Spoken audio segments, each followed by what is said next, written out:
Hey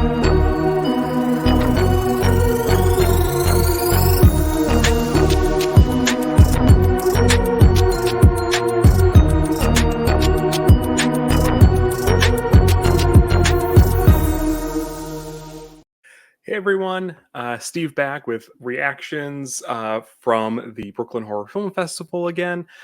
Forgive me if I'm just kind of looking like a zombie. I'm recording this close to like 1 a.m., but I wanted to just get on here and sort of just, while the feelings are fresh, sort of get my thoughts on the two films I got to see today. What an awesome double feature this was. So first up, super excited to talk about this one. It's called The Shade. It is a directorial debut by Tyler Chipman, written and directed by him. I believe this is the first film for Red King Pictures. This company. Man, this is an exciting film to talk about. I think I'm a little bit biased as a therapist, and I was even just like very briefly, I got to I said this to Tyler. I was like, as a horror fan and a therapist, like this was like right up my alley. So The Shade, I'll give you guys just kind of a quick synopsis. A malevolent entity that once plagued his older brother is now tormenting Ryan. Already hurting from the tragic loss of their patriarch, the grieving Beckman family must fight like hell to discover the root of this corrosive evil and put an end to a cycle of suffering. Now, I know like it's been pretty hot now for like horror films to tackle mental health issues. And I mean, we're seeing that like with A24 films and all that. But what I love about this film in particular is that it's, you know, seen through the lens of like these three brothers, and how the three of them are reeling from the grief of their father's death, particularly his suicide, and through these kind of three unique lens, sort of, you know, how men in particular handle their feelings. And I think that's kind of what struck me, especially as a therapist. Like, you know, I have plenty of male clients who just sort of, you know, talk about just like the emotional weight and baggage of these feelings and struggle to like give themselves permission. The world certainly historically has not really permitted men to like express themselves in this way, and to see that play out through this generational trauma, this and the way that the film depicts anxiety and depression, and as it sort of unfolds and sort of as the anxiety episodes intense, the horror intenses, and it's just so well plotted. The performances, I it had me crying. And again, not afraid to admit that. You know, and I think it's important, right, that we admit these things and we talk about our feelings and talk about depression and anxiety and loss and suicidal ideation, right? I mean, these things shouldn't be swept under. But anyway, it's told in such like a beautiful, I don't even want to say slow burn. It's like a steady ramping up. Just shout out Chris Gallust. Sorry if I'm mispronouncing it. As our lead, is sort of really carrying the story. They all did. I mean, this whole cast is phenomenal.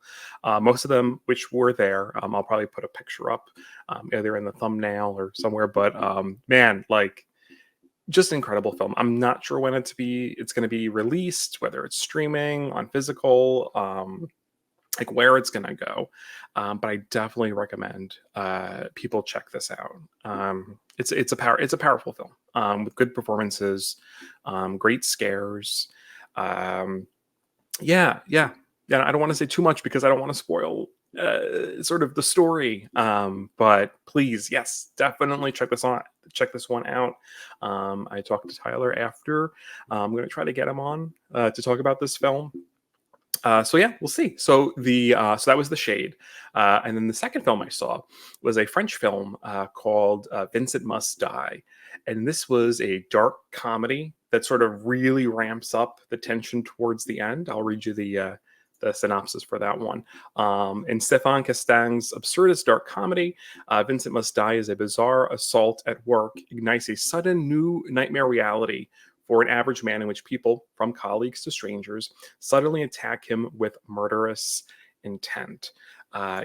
So really, yeah. So this is a guy who just sort of finds himself in this phenomenon where people make eye contact with him and then just go in and try to kill him. This film is very funny. It had me laughing, whew, well through like the first couple of acts, and then it really intensifies. And even in the darker moments, they find a way to sort of have these moments of levity.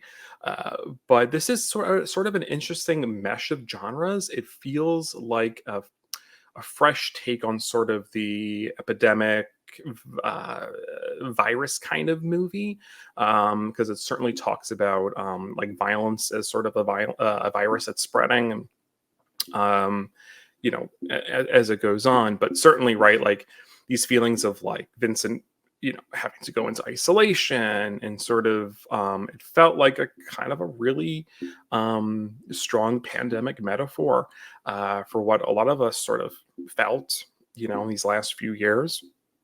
And yeah, again, like so much heart to this film, and I think it's being distributed by XYZ.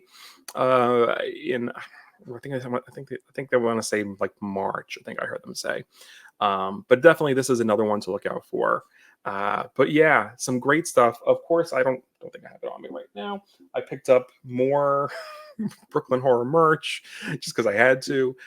It's really been a blast. I'm seeing a couple more films later this week, and hopefully, the next. I think this is the eighth one, so the ninth one.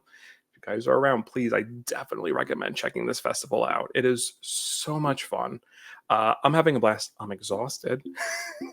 New York traffic, I think I said in my last reaction, it's not fun, but I'm making it. I'm making it happen because it feels like an event, and it really has been such a nice October tradition as of late for me. So anyway, so that's my thoughts, reactions to The Shade and Vincent Must Die. Please check these films out when you can. And yeah, I'll catch you all for the next Brooklyn horror reaction. Can you tell I'm tired? All right. Bye, guys.